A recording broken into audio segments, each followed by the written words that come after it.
Hey everybody, and welcome back to AP World History in 516. Today I want to share some ideas that I've been thinking about from the students last year and just give an idea of what I think a good grade is in this class and what that might mean for your performance on the AP test. And I've been a little hesitant to kind of share this data or share these things just because of I don't want to give you the impression that if you get this score, then you have this exact percent of a chance to pass the test.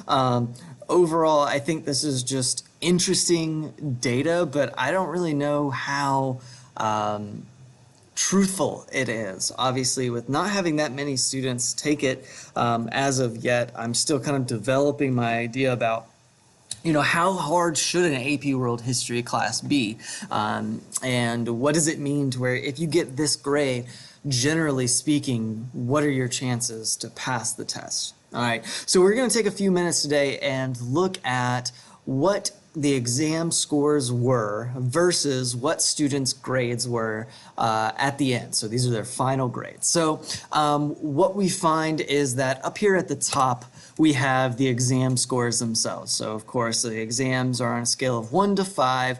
1 and 2s are not college credit. 3s, some colleges give you credit, but if you're wanting to go to any sort of higher education school, most colleges don't accept 3s. And then obviously 4s and 5s are reserved for the best performances. So the people who know the content the best or have demonstrated the skills the best. All right, so that's what we have here. And then what you'll find is that as we go down, these are the scores. The final exam, or not necessarily final exam scores, but rather just the final scores of students in the class. Obviously, there are no names associated to this for obvious reasons, but let's take a look at some of these. All right, so first off, big thing is that no one scored a 1 last year. And I think that's super encouraging because, again, if y'all are freshmen, like the idea is that you're not supposed to take this course. And if you are, your chances of passing the test are very slim because you're in reality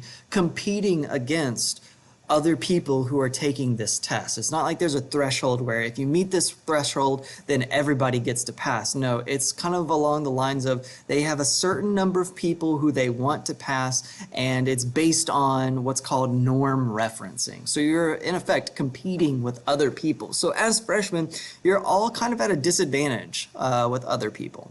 But anyway, as we go forward and look to the 2s, we find kind of an interesting trend. 78, 70, 79, 73, 68, 84, 85, and 87. What I think this says is that if your final grade is a C, you have a very likely chance of getting a 2. Now, it's not to say that you might not be able to get a 3, but the chances are that if you're somewhere in the C range, you're probably going to get a 2. And I know some of you may say, well, that's kind of disappointing because I don't get any college credit. And while, yeah, that may be true, I think one of the bigger things to keep in mind is that as a freshman, you took a course that was intended for sophomores and you didn't get the lowest score. You got a 2, which means that over the course of this class, you've learned something. You've demonstrated something that is applicable at the college level. And I think that's something to keep in mind and to be proud of.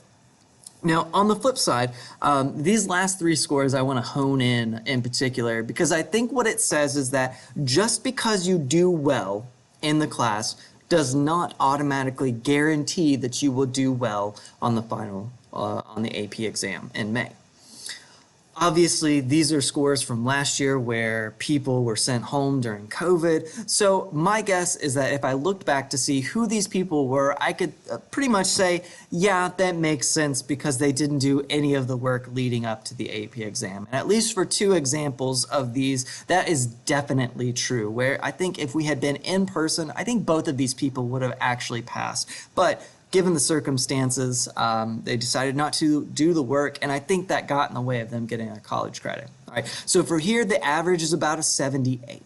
Now, as we go to now passing, which is threes, all right, we find kind of an interesting trend where we have a weird mixture of averages here. So we have 83, 91, 82, 92, 86, 83, 85, 82, and 76. And there's a couple of things here that I think are interesting. One, if you have a B in this class, the chances of you passing are pretty good. Now, obviously, because 3 people had B's but still got 2s last year, says that just because you have a B, that's not a 100% chance that you're going to pass the exam, but there's a pretty good chance of it, right?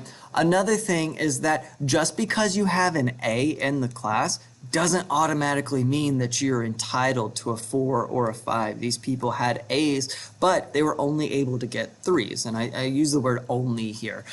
They were able to get 3s because still 3 is a great achievement, especially keeping in mind that freshmen are taking this course actively competing against people who are older and have more experience. All right, this brings an average to an 84. All right, so this is just generally speaking, if you have somewhere around that mid-B range, you're probably going to pass on this exam.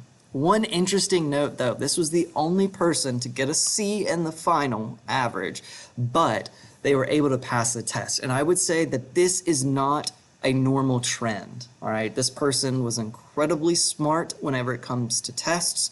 However, didn't do a whole lot in terms of work in the classroom. So I think this is kind of an outlier here. So I wouldn't get your hopes up in thinking like, oh, there's a chance for me to pass. This, I think, again, an outlier for sure.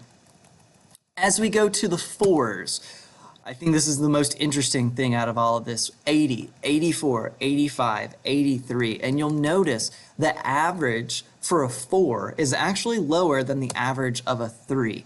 And I don't know why that is, but I just think it's really interesting to see that you would expect normally that as you go up on this scale of 1, 2, 3, 4, 5, the average would get higher. But here we see something a little bit different. And I think a lot of this can just be explained by the people who took this test who got 4s may not have necessarily been the strongest academic students, but they put in the work to prepare for the exam.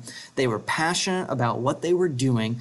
And I think that passion and that kind of intrinsic motivation was something that helped them get to the point to where they felt comfortable and they knew the rubrics to be able to get a 4. I like to give this example. One of the students who got a 4 last year on this AP test, she wrote 2 paragraphs.